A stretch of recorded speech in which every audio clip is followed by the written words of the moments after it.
We have only to enlarge our conception of causality, to excuse everything and forgive all.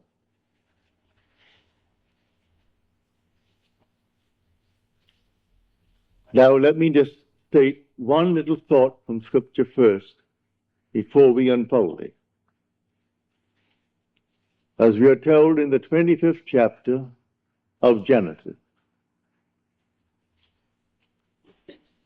in your limbs lie nations twain, rival races from their birth. One the mastery will gain, the younger or the elder reign. The first one is the sense man. I'm now looking at this room and all within it, and that is the sense man. My normal apprehension of corporeal objects, just like this room and the content, I call sense perceived. That which is not present, and yet I perceive them, I call that imagination. That is destined to rule. That is the second man, the Lord from heaven. The first man is of the earth, a man of dust. The second is from heaven. So here we are in this world, and this is the world of this dual state within every child born of woman. And so we have the physical man, the man of dust, and then we have the spiritual man, the man of imagination. That is the immortal man. When I see this picture of the duality of man and how all things are created by this hidden man, I forgive everything in this world that the physical man does. For the physical man is only a state. One being is playing all the parts. The part played by the thief is the same being playing the part of the judge who judges the thief. The part who is the murderer and the murdered, these are parts, but the being within is one. Now let me explain it first in the beginning with a simple story.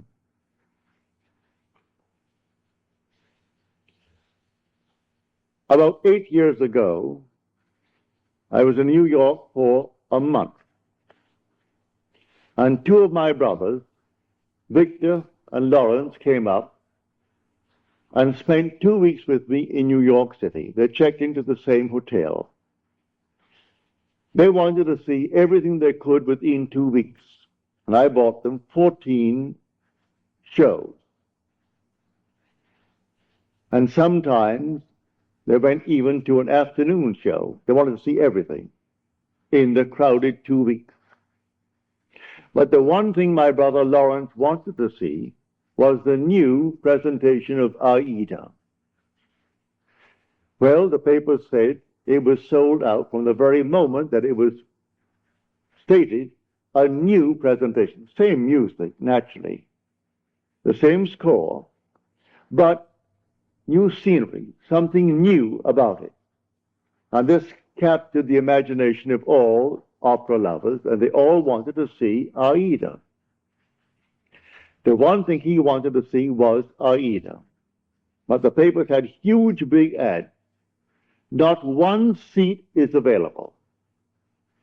Come down and buy a seat for the other show. And this was the old opera house around 40th Street and Broadway. It ran from Broadway to 7th, the old Metropolitan. So this morning we set out. I said, it doesn't really matter. I said, let us go. We have to go down and have lunch anyway.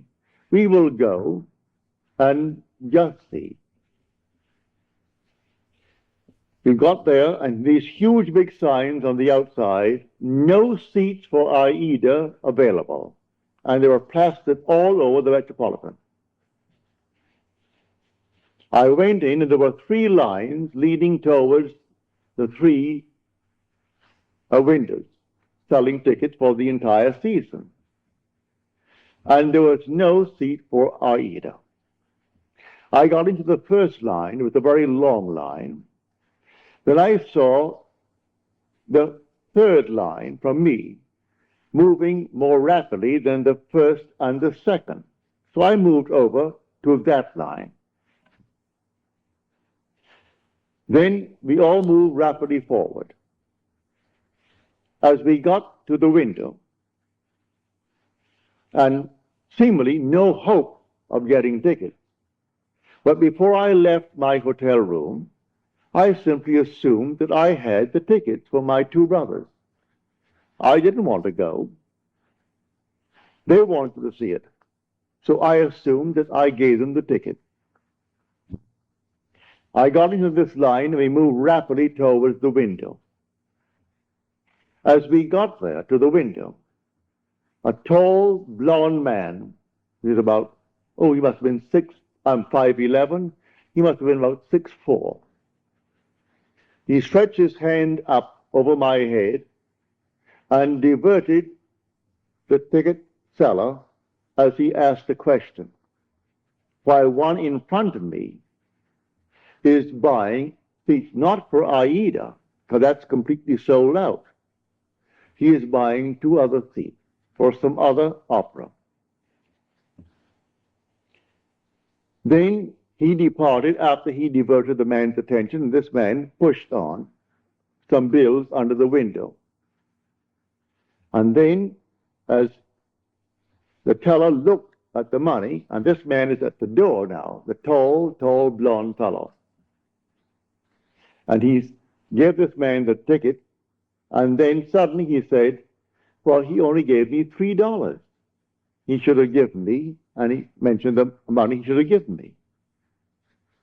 At that, he was bewildered. The teller was bewildered. I turned around and I screamed at that tall blonde. I said, sir. I screamed so loudly he couldn't stop but be attentive. He turned around and I said, come back here. You're wanted. He came back like a little child being led by the nose. He came back and he said, what's wrong? And the man said, this is all that he gave me. 2 $1 bills. He said, oh no, he didn't. He gave you 2 10s. Then I said, no, you didn't. I was standing right here. I saw what you did. You gave him 2 $1 bills. That's all that you gave him. The man is flabbergasted. He was so completely dumbfounded, he didn't know what to do. I said, I am standing here. I saw exactly what was done. Then he opened up his purse, and here was a stack of 1s, and he had a $20 bill and 2 10s. He said to the man, when will you discover your mistake? Because I gave you 2 10s. And the man said to him, at the end of the season. And with that, it was closed. And the man then took out the money and paid for the ticket and took back his 2 1s. Then I said to him, I want 2 seats for Aida tonight. And I want them in the horseshoe circle. I want them center. He said, yes, sir. And he took from what is called the VIP. They always keep a few out though the house is sold out, they always keep a few seats for those who are coming, called the very important people. I am certainly not a very important person. But I saved him from the loss of $20. And he quickly took the 2 seats out and said to me, $20. I gave him the $20, went back and gave the 2 seats to my brother. Now, a state called a thief. These 2 men have chosen to be thieves in their world. They're con men. It's perfectly all right. God made everything for its purpose, even the wicked, for the time of trouble. Read that in the 16th chapter, the 4th verse of Proverbs. He made everything for its purpose, even the wicked, for the day of trouble. Well, the day of trouble may not be a war. I was troubled. How to get these tickets? That's a moment of trouble. And I simply assumed that I had them. And I simply played my part in my imagination before I left my hotel room, that my brothers are going to see this show this night of Aida, the new presentation of Aida. Then 2 who have already given themselves over to the state of a thief. They had to actually come right into the line. I took the first line, then I moved over to the 3rd line because I saw it moving more rapidly. So he comes over to the 3rd line and plays his part beautifully. If he had not done what he did, I would not have received those tickets because I am not a very important person. But the man looked me in the eyes and said, here is an honest man. As far as he is concerned, I am an honest man who saved him from losing $20. And so he quickly took out the 2 seats. I paid for them, naturally, didn't give them to me. I was willing to pay for my seats, but you couldn't buy them. All over the place, sold out, sold out, sold out, all over the Metropolitan Opera. You could paste it on the walls, and in a huge big ad in the paper, Aida is sold out. And I went that day and got those seats right in the circle, in center row for my 2 brothers, because one man played his part beautifully. He has given himself over to a con man. He finds it easier to make a living being a con man than those who are pickpockets. There are schools that teach people to be pickpockets. Do you know that? They come right out of the school and go into a profession. All right, that's their part. They play that part. Now you play your part beautifully, and one of them can be instrumental in getting you what you want in this world. So I wanted 2 seats for Aida. Were it not for a con man in that world, I would not have had those 2 seats. So he comes into the line where I was in the line. He comes forward, and just as I got to the ticket window, he puts his hand over my head to divert the man's attention. And the one in front of me, who is buying 2 seats, not for Aida because you can't get them. He is buying 2 seats for something else. And he puts out $2 bills instead of 2 10s. And then this man starts, and I turned around as though I was inspired. And with my full voice, I said, sir, come back here. He had to come back. So he came on back just like a little child and stood next to me, and he looked down at me. He wouldn't dare budge. When I said, you didn't give him anything more than what he's showing you now. You give him exactly what he's showing you. Because I was here, and I stood next to you. He was helpless. He couldn't hit me. He was many inches my height. I'm 5'11", and he may be about 6'5" or more. A strong, strapping blonde. But he was impotent in my presence when I called him back. He only played the part. So should I not forgive him? There are infinite states in this world. And all you have to do is forget states. You play your part. And every state necessary to make your part come to fulfillment will be present at the moment that you need it. And so we went over to Longchamp for lunch, and my brother Lawrence and Victor, they had their tickets, and that evening they went to see Aida. So in your limbs lie nations twain. They are rival races from their birth. One the mastery shall gain, the younger over the elder reign. And the younger is the second, and the second man is the man from heaven. And that man is your own wonderful human imagination, who is God. And there is no other God. That is the Lord from heaven. And the outer man that clothes him, he is under compulsion to fulfill the commands of that inner man. But everyone is falling into states, infinite states. To understand this world, you must think in terms of states. And so he has made everything for its purpose, even the wicked for the day of trouble. And so use everything, but you don't have to think of which one will do it. Forget it. Who will play the part? I never saw that man before. Never saw his partner in the little crime before. That was their choice in life. There are those who have chosen to be pickpockets for the rest of their lives. So if they're caught in the act, all right, that's part of the game. They've chosen that part to play. There are those who have chosen their part to play, like Mr. Hoover, who just departed this world. He chose that part. And there are others who chose other parts. Either wisely or unwisely, we fall into these things.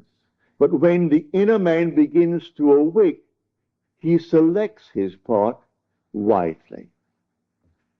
It's entirely up to us. So I tell you, everything in this world that you want to be, you can be, if you know that there are only states. You move into the state because the occupant of the state does not differ from the occupant of any other state.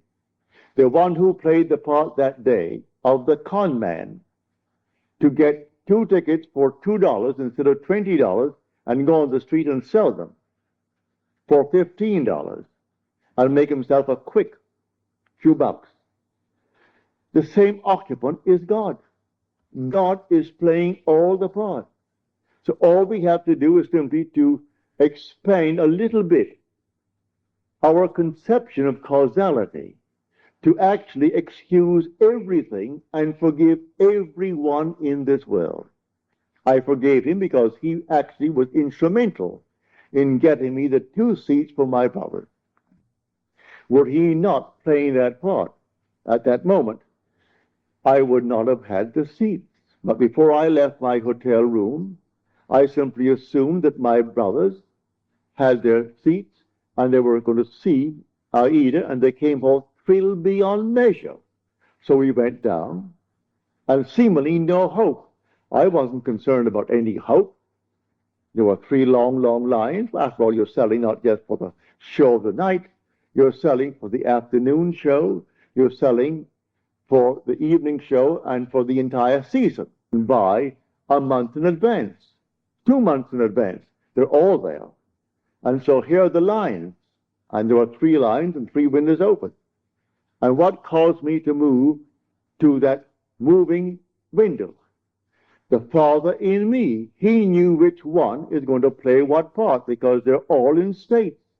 And my fellow is fully aware of all the states in the world. And if you can play a part to aid me in the fulfillment of my dream, you'll play. And so if I need a thief, there must be a thief somewhere. He was a thief. And he played a far better part in my getting the ticket than if he were an honest man. If he came up and played the part of an honest man, then the man would have said to me, he wouldn't know me, I'm not an important person, and so we have no tickets. Don't you sign? No tickets available. It's a sellout. But it was not a sellout, and a thief made it possible for me to get my 2 tickets. So when you see this, you forgive every being in the world. Everyone. They're all playing their part. So don't condemn anyone, because everyone will be instrumental in fulfilling your dream if you know this law. It's all infinite states. But remember, you are awakening to the reality of the second man. In this room, my simple apprehension of corporeal objects, the things on the wall, did here, the chair, the house, this thing for a wedding tomorrow, all this is preparation for a wedding. All this is, to my sense man, reality. And I think of something entirely different, and that is called only imagination. And that is the second man. Now, what do I want in place of what my senses are telling me? Let me now enter into that state and live it as though it were true and move forward in that state. Now, let me show you the difference now, because we started with that statement from the 25th chapter of the book of Genesis. An idea that is only an idea produces nothing and does nothing. It must be felt, actually felt, so that it awakens within oneself certain sensations, certain motor action in order to be effective. What would the feeling be like if it were true? Dwell upon that until the feeling awakes within you these sensations. For imagination is spiritual sensation. That is the creative being in you. It's not just to entertain an idea. What idea? The idea must produce in you this feeling, which is a sensation, but it must be a feeling. What would the feeling be like if it were true? You dwell upon that until you catch that feeling. As Churchill said, that the mood determines the fortunes of people, rather than the fortunes, the mood. The mood precedes the fortune. So what would you want in this world? Well, contemplating. What would the feeling be like if you had it? What would it be like if it were true? That is the story of Scripture. If I could only feel that I am already the man that I want to be, that I'm already the woman that I want to be, and feeling, then it's not only an idea, which as an idea without feeling will produce nothing.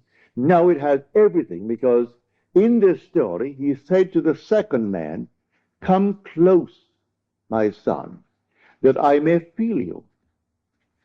The secret is in the feeling. So Esau went out. He is the first man, covered with hair, the outer man.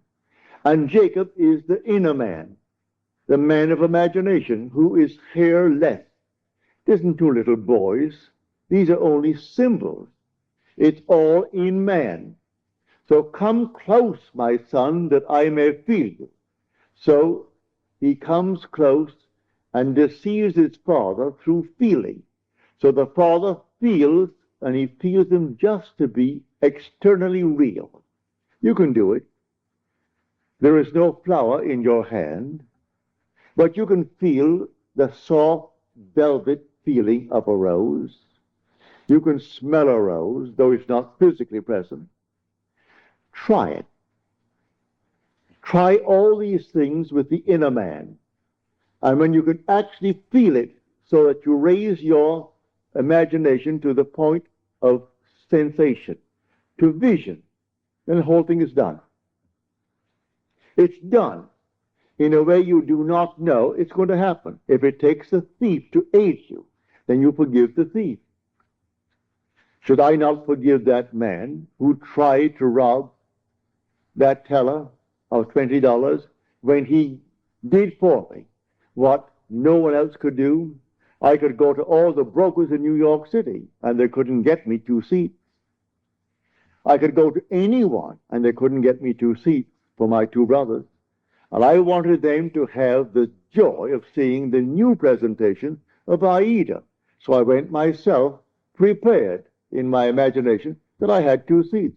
And it took a thief to be instrumental in getting me the seat. Should I not forgive him for the part he played? He went to the door, this tall giant of a man, looked back at me, but he wouldn't have the courage to come up and slap me. There was something in me that dwarfed him in his own mind's eye. So in spite of his height and his bigness and his strength, he couldn't dare strike me, for I was speaking from a different level of consciousness altogether. So I didn't condemn him. He played the part he had to play, and by playing it, I got the seats.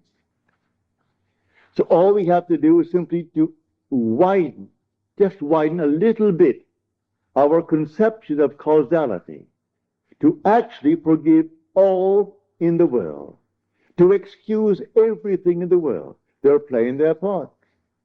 So tonight you want a bigger job, you want more money in this world, you want, and you name it. Well, then it may be a thief who is going to aid you in the getting, without knowing he's doing it. Don't judge him, don't condemn him, just simply you go forward knowing that I have ways and means that the physical man knows not of. My ways, the inner man's ways, are past finding out.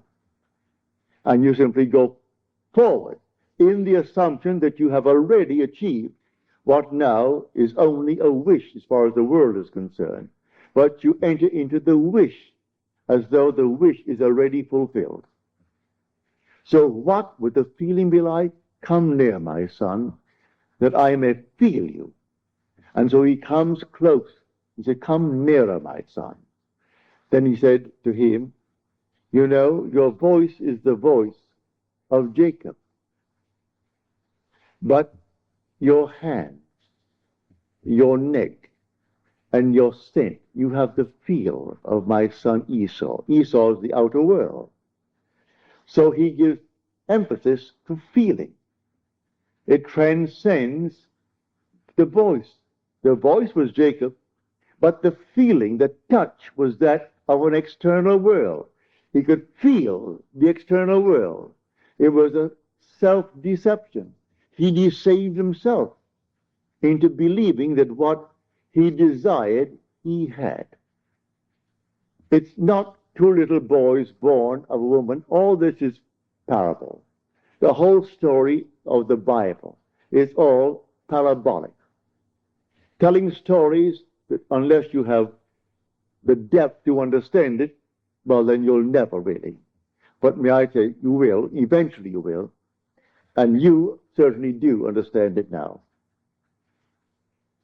So tonight is a practical night. Do you know this night what you want? Really what you want? Well, if you do the same thing I did in getting the 2 seats.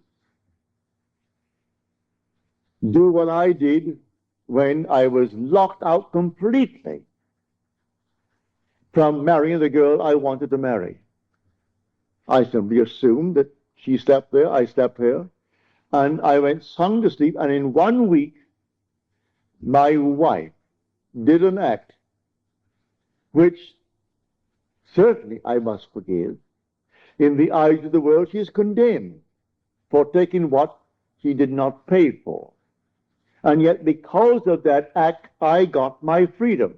Then who is the culprit? Am I not? If there's any culprit, I am. If there is any culprit in this world, it is God. There is nothing but God. God is doing all in this world. He created everything in this world. And so if in me he is the second man, and the second man is my imagination, and that is God. For man is all imagination, and God is man, and exists in us, and we in him. The eternal body of man is the imagination, and that is God himself. Well, if I in my imagination slept as though I am happily married to a girl that the laws of New York State said I could never get because of my entanglement with my first wife, and in 1 week she performed an act which was judged harshly by society, and yet she was the instrument of my getting my freedom to marry the girl who now is the mother of my daughter. So how can I blame her who performed that act? She was in a state, and who did it? I did it. I did it by simply assuming that I was free and happily married to a girl that the state of New York said I could never marry because of the ancient laws that restricted my desire to get a freedom in that state. So you forgive everyone in this world. They're all playing their part. So in my own case, I have seen thieves. I have seen all kinds of people play their part. They were instruments in the fulfillment of my desire.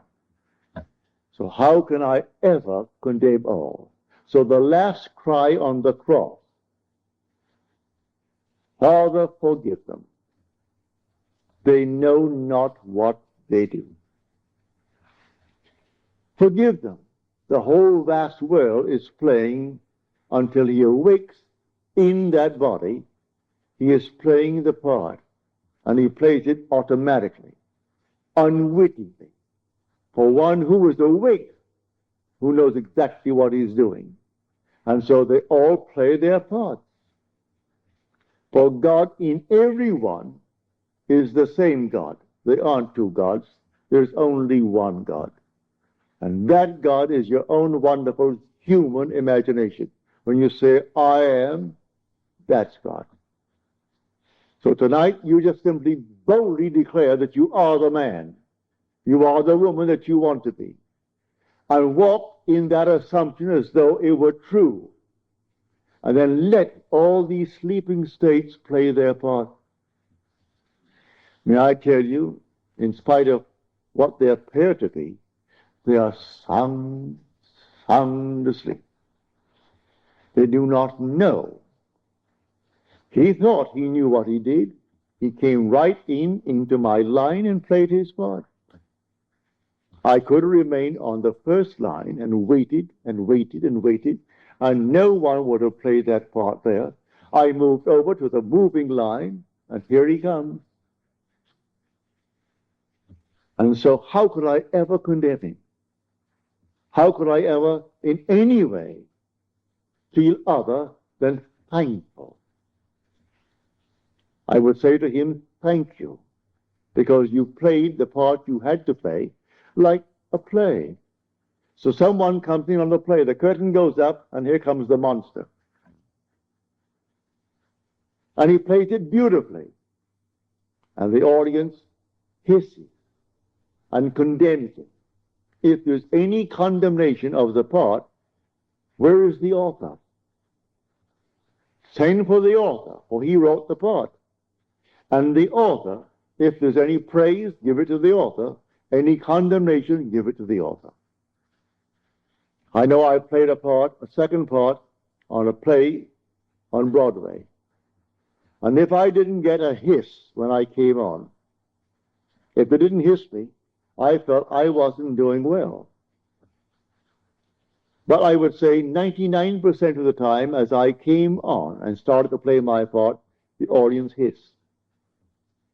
Then I knew I was really on my toes. I was playing the part well. Because I was a cad in that part. And they couldn't restrain themselves, especially with the matinees, when they had children there.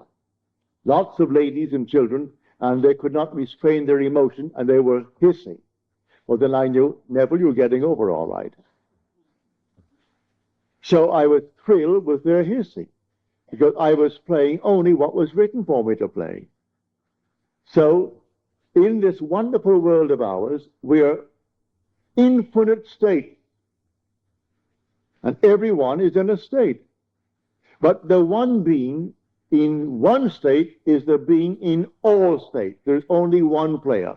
God only acts and is in existing beings or men. He is in all the states, and his name in all states is I am. So someone chooses the part, and he wants to be, well, a thief. He finds it easier, he thinks, than getting up, going to work, and punching a clock and punching it out. He feels it's better for him to live that life, all right? So he's chosen that part if he does it deliberately. Or he might have fallen into it through habit of others, and then it's unwittingly, all right. But he will also pay the price. That is the thing he has to consider. He'll pay the price because the part has a price with it. But in spite of that, he can be used in the fulfillment of your dream. Now, many of you have had, from your letters, dreams of death recently. May I tell you, it's a healthy, healthy sign. Dreams are egocentric. You cannot grow and not outgrow in this world. To outgrow is to die. You die to one state and you move into another state. So anyone dreaming of death, many of you have dreamt of my death numberless times. As Paul said, I die daily. Every day he grows. If he did not die every day, well, then he didn't grow that day. So death, when you see yourself buried, or you see yourself in a coffin, or you see these things in your dream, is only a beautiful symbol of your growth. You are growing, that's why you see yourself buried, why you see yourself in a tomb. It's simply an expansion of consciousness. So you die to one state of consciousness as you enter a greater state of consciousness. So when people see themselves dying, or others say you're dead, it has nothing to do with a little physical body, because you don't die anyway. Not really, for nothing dies. It's always an expansion, an expansion, an expansion. So when you do see yourself being buried, give praise. You have died to your former beliefs. And these archaic concepts that you entertain, which only enslave you. When now someone introduces you to a new idea, and you toy with the idea of accepting it, but you resist it for a while, then suddenly you see your body being entombed.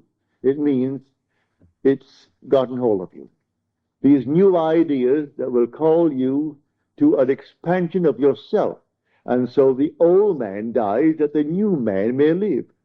A seed must fall into the ground and die before it can be made alive. If it does not fall into the ground and die, then it cannot bring forth fruit. It simply remains what it was before. So if it dies, it bears much fruit. So don't be afraid of any vision of death. Death is the most glorious symbol in the mysteries of the expansion of consciousness. Man is expanding and expanding and expanding in this world. And one day, his wonderful imagination will awaken. And that is God. Then he sees the whole vast world as sleepers. All sleepers, and how can you condemn the sleeper? So he played his part. He played it beautifully. I can see all these things in my world where people play so many marvelous parts. And they were sound asleep, and they thought they were so alert, going to get the better of me. And their attempt to get the better was exactly what I needed to move on. Just move on. They had no idea they were playing their part beautifully. So I forgive all the thieves that came into my world, even those who actually took from my pocket by not giving me what the contract called for.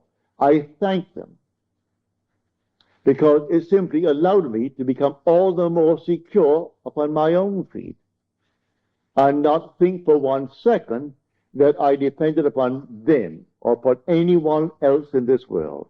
So let them go their way. They're all sound asleep, playing their part. But this thing that happened, I would say about 7, 8 years ago, it was so forceful in my mind. My brothers thought that I was very courageous with this giant over my head to do what I did. It wasn't any courage. At that moment, I saw what he did.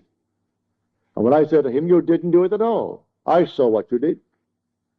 You stuck $2 there, and there they are. You didn't give him any $10 bills." He opened up his purse, and I saw all these ones, oodles of ones, and then a 20 and a couple of 10s at the side. And then he pulled out the 10s and gave them and took his 2 ones back.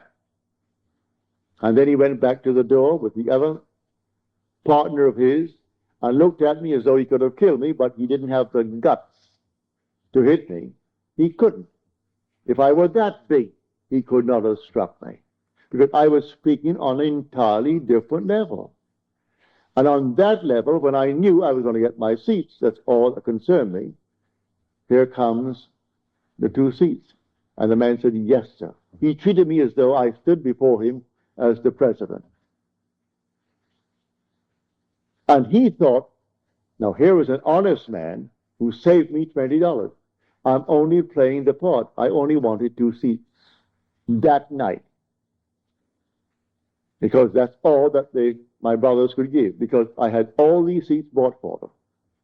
All the shows on Broadway at the time within 2 weeks, and they went night after night, and matinees and everything else. Got it right up to their heads in shows. So I'm telling you, if you know of this dual being within you, in your limbs lie nations twain, rival races from their birth. One the mastery will gain, the younger over the elder reign. Now see that younger one actually reigns, and the younger one is your imagination. The older one is your sense man. The facts, these are the facts of life. What is my bank account? And I owe more than the bank account has in it now? Well, now that is Esau's judgment. Now, Jacob puts in 50 times what is there now. In my mind's eye, I have deposited 50 times more than is there. How it's going to happen, I don't know. I don't know any more than I knew that day when I started off with the Metropolitan Opera, how I'm going to buy seats. When the papers tells me you can't buy a seat, huge big ad, save your time, don't come. All other seats are available, but not for Aida. And I go down only for Aida, and I get them, because of a seeming thief played by the part of God.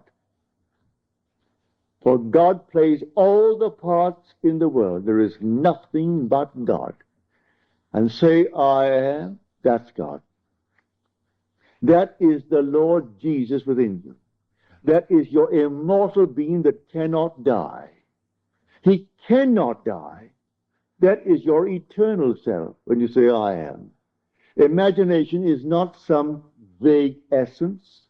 It is a body, a reality, an infinite body that is so perfect when it's awakened, that in its presence everything is made perfect. But while it is awakening, it exercises that power and draws into its world everyone that can play the part for its fulfillment of its dream. So here, I hope you heard it clearly. I hope I made it as clear as I can, because tonight should be a very practical night. That you will go out knowing who you are. You are a dual being. But the first man is of the dust, and to dust he returns. That is the man of earth. The second man is the Lord from heaven, and he cannot die. That's your own wonderful human imagination. It cannot die. But it sleeps. It sleeps embodied in this tomb. And one day it will awaken. As I've told you in the past, the symbolism of Scripture will surround you. It's perfect. It is true.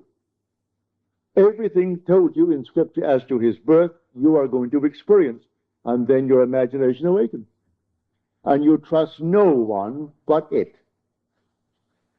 Only this being within you do you really worship. Let them give all the medals and all the honors to this, that, and the other, to the little earthly man. It doesn't interest you. Give